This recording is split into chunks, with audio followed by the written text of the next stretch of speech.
Welcome back to the Outdoors with Brad and Brian on KMMO on a Sunday evening. Thank you so much for joining us, and it is catfishing night, and I'll tell you what, when we talk catfishing, we go with the best, in fact, recognized as one of, if not the best catfishermen in the United States of America, and maybe worldwide for that matter, also with Rip and Lips Fishing Products. It's a pleasure to welcome back to the program John Jamison. John, how you doing tonight? Hey, I'm doing good, Brad and Brian. Appreciate being on the show. Well, I'll tell you what, John, I didn't get a chance to talk to you. When I talked to you earlier, I didn't tell you that bass fishing really stinks right now. How's catfishing? Is it okay? You know, it's starting to get better every day. A lot of these fish have been on the nest, and they're coming off right now, and the bite seems to be picking up every day. And historically, by the end of this month, it'll be going full tilt. Outstanding.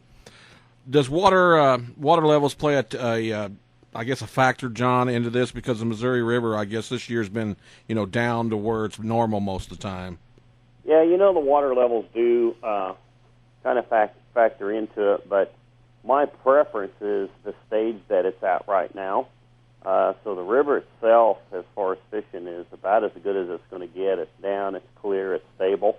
You want a really stable environment for these fish to they start getting into patterns, and then as an angler, you're able to figure out what them patterns are and stay on them, so you get better catch rates. And, I'm kind of glad to see a year that's where the river level's down. The last 2 or 3 years, it's been so high, and we're in flood stage. It's all over the place. So I'm glad we finally got a year we can get out there and do a little bit more stable fishing. John, are you talking stable fishing this time of the year? Are you talking better catches and bigger quality fish at daytime or nighttime? I think this time of year, your biggest catches are probably going to be nighttime. That's going to entail getting up on sandbars and shallow areas where they're moving to feed, because they're moving out of some of the deeper channels and some of the deeper holes up to sandbars and that kind of stuff to feed. And my money would be at nighttime right now, even though the daytime bite's been really well. Very good. John, we're going to the middle of July. What bait do you use in July, and let's go on into August and September? Okay, I primarily fish for blues, and we'll catch an occasional flathead or two. Mm-hmm. I really prefer cut bait, and it can be almost any kind of cut bait. It can be carp or buffalo or skipjack or shad or whatever. Well, I'll tell you here lately, one of our best bites and some of our best fish has been coming on just Asian carp, and it's good to be able to use them Asian carp. They're a nuisance in the river. There's so many of them. It's an easy bait to get, and you can catch big fish, 40, 50, 60-pound fish on them, and it's been great. In the same way, that same bait will go on for the next 2 or 3 months. I do like to throw in some live bait every now and then, some big goldfish, or if you can get them some carp or buffalo, 6, 7, 8 inch long. And I think some of your bigger fish will come on some of the live bait, especially in September and October when they're really putting on the feed bag, getting ready for winter.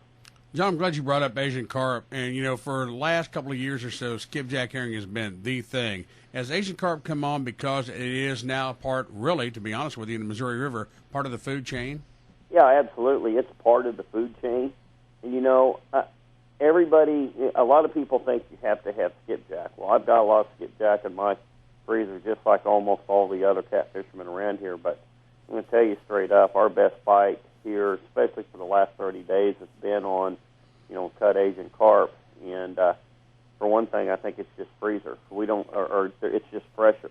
Mm-hmm. We don't have the luxury of being in a place that we can get fresh skipjack. Everything that we're using is frozen and still a good bait, but my money right now is on fresher cut bait. John, I want to talk a little bit, too, about dikes. A lot of people out there like to fish dikes. How do you set up on a dike to fish a dike there in the river? Right now, pretty much on the end of the dike. You want to get off the end of the dike, fish that current seam. These fish are moving up the channel, and then they'll continue right up that current seam off the end of the dike. You got a little scar hole there. Now, 2 or 3 weeks ago, when more fish was on the nest, they'll typically nest spawn back in the holes, especially back in the corner. You know, at that point in the time on fishing a dike, I'd kind of get in the back corner where you're fishing that back eddy blowing into the back corner of that dike. But we're kind of, again, these fish are starting to come off the nest. They're starting to move. If I was going to dike fish right now, I would go to the tip of that dike.